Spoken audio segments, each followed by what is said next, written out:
మునుపు గంత ధరలు పెట్టి గ్యాస్ సిలిండర్ కొనలేక కట్టెల పొయ్యి మీద వంటలు చేసుకున్నాం.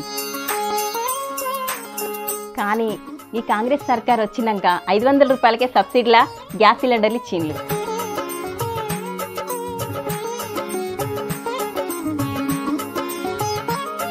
నిమిషంలో గ్యాస్ మీద వంటలైతాయి.